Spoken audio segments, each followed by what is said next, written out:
This is not some, I think people are going back and say, oh, they always talk about this in Texas. Yeah, they do. But that doesn't mean that this time it's not for real. We have stressors and issues that have not been present before.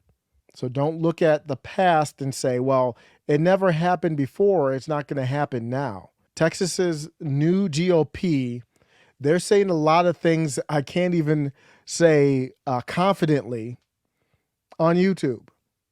That's where we are. So they're questioning things. They're questioning things from um, years past, let's just say, and they're calling for secession. This is not a drill. This is not a joke. This is to be taken extremely seriously. The Republican Party of Texas refuses to participate in what happened in 2020. That's their decision. I'm not questioning anything. I'm just sharing the news with you.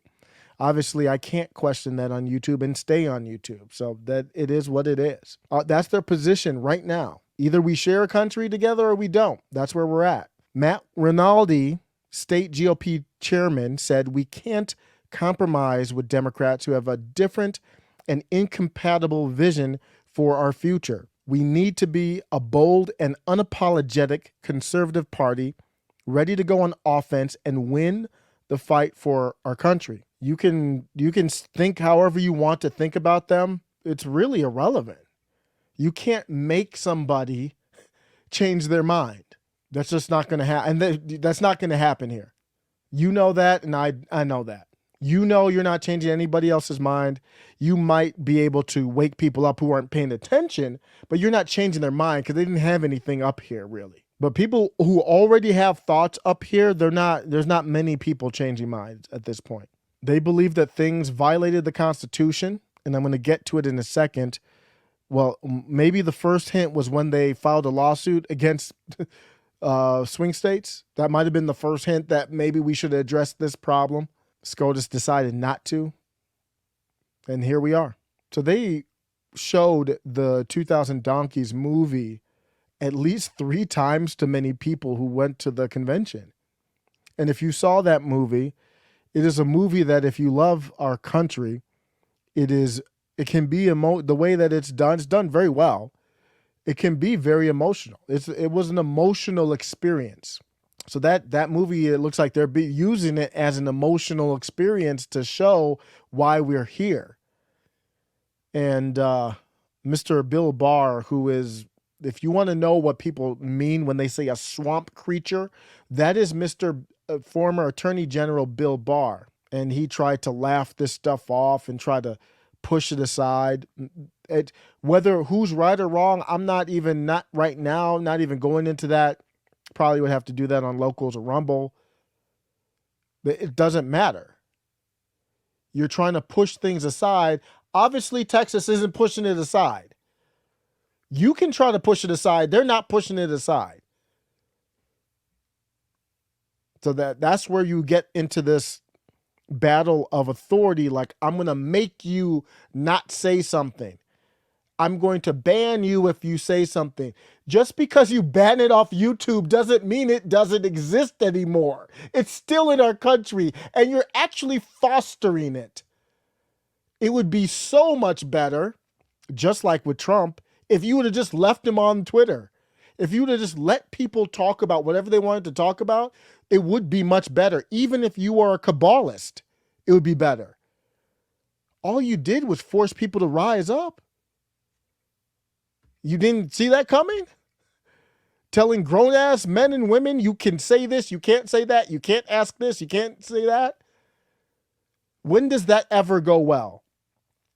I know people are trying to keep control and grip on the country, and they think that if we tell you you can say something and you can't say something, it no longer exists. You know, when you stop people talking about Hunter Biden's laptop, it's still there. It still exists. You don't have full control over the internet. We've seen what's on it.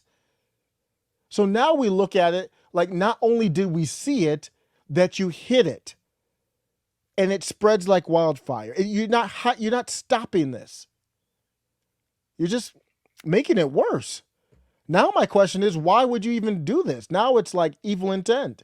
All of these things boil up And that's what's happening with Texas. This is not some joke. Now, recently with the Second Amendment, I did the video. You saw John Cornyn get booed out of his mind, looking uncomfortable on the stage. He was like, eee. I was uncomfortable too, for you. I think that was worse than the Biden bike flop. I mean, Biden's like almost 80 years old. I can understand him falling on his ass off a bike. John Cornyn, I don't know what your excuse was. Either one of y'all can get wrecked. If you're against the people, this ain't the time. This ain't the time and place. This is not 2018. I don't know if this is not 2019. The atmosphere is, if you haven't seen, the atmosphere is a lot different right now. The energy is a lot different right now.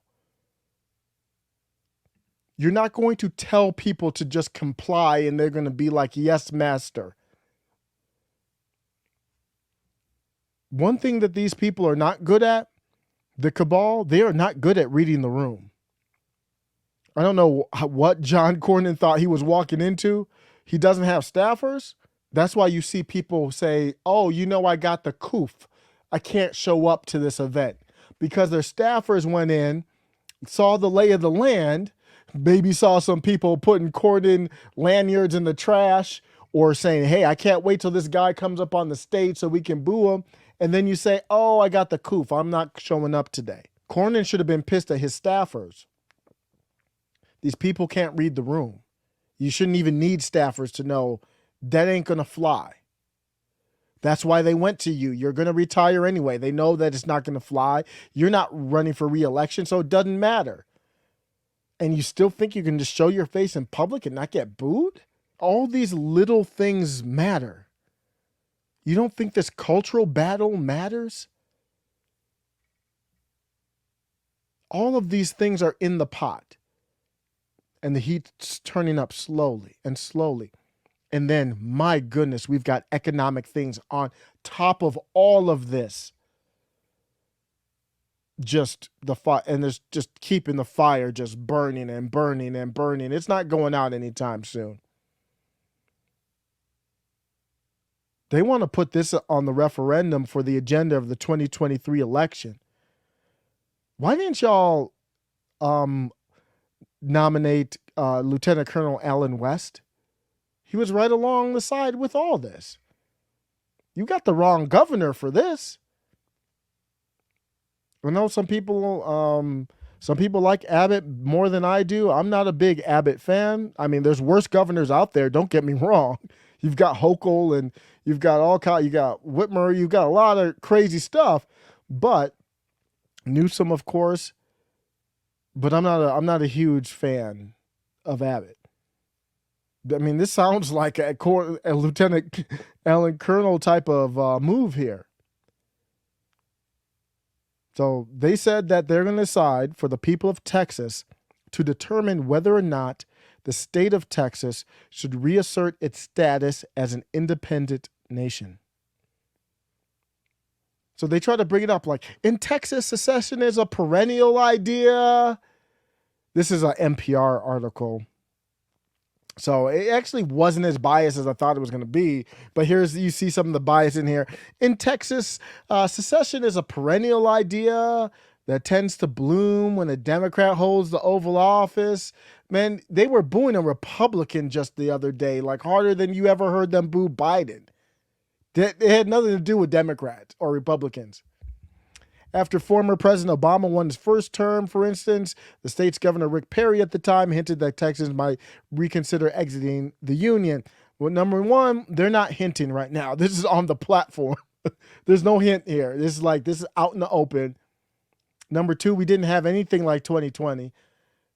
Leaving that where it stood, obviously is going to lead us to very bad places. But when you leave 2020 to where it stood, this is the only place it could go to.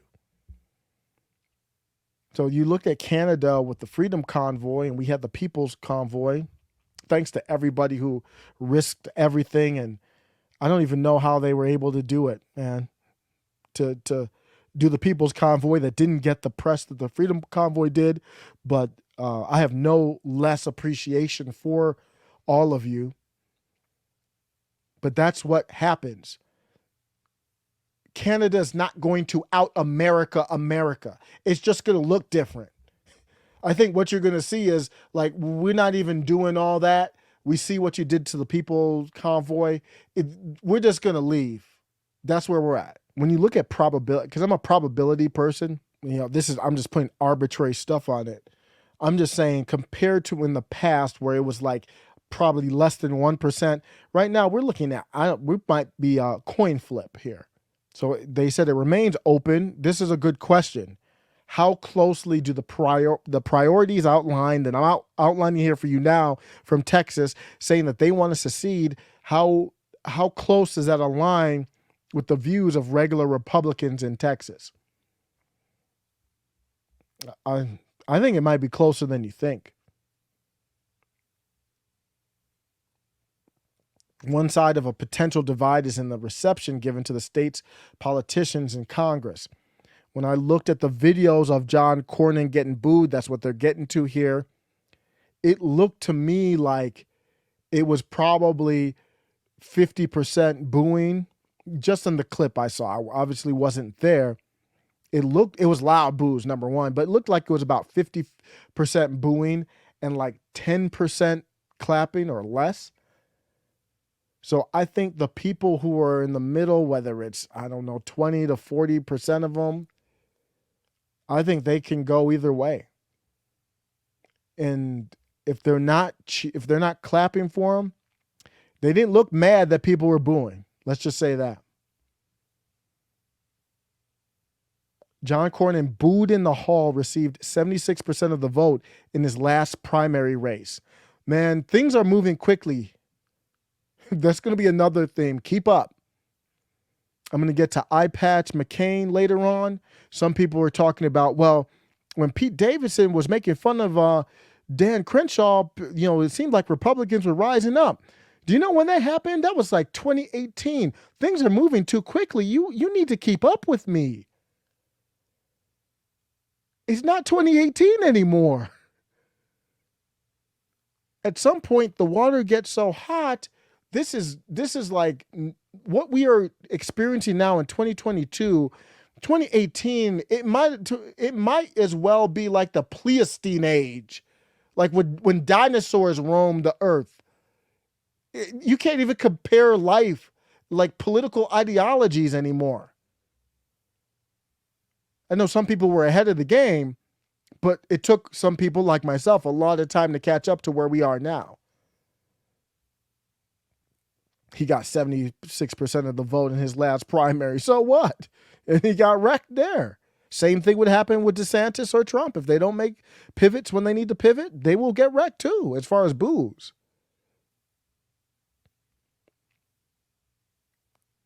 One interesting part of the Texas proposals here is a repeal of the Voting Rights Act of 1965 is what they're proposing. And of course, people who are not agreeing with this are most likely identitarians, and they're confused because this is the act that gave voting rights, kind of equal suffrage to people. And they're like, well, it's mask off. They want to repeal it, so that must mean they're racist. No, that's not my take on it. I think they're saying they'll repeal it because there's no need to distinguish this any longer. Everybody's treated the same, is what their argument is. This isn't let's repeal the Voting Rights Act so we can discriminate against black people. That's not the position. So when you look at what's happening, if you're talking to somebody and they're not taking this seriously, they are a part of a clown show and they are part of the problem. This has to be taken with the utmost seriousness. And what I mean by that is you just got to hear people out, and there's no need to argue. Don't even argue. Don't even argue anymore. Absolutely no need for it. There is absolutely no need to be arguing. It's just now it's about what's the path forward. We're beyond the arguments.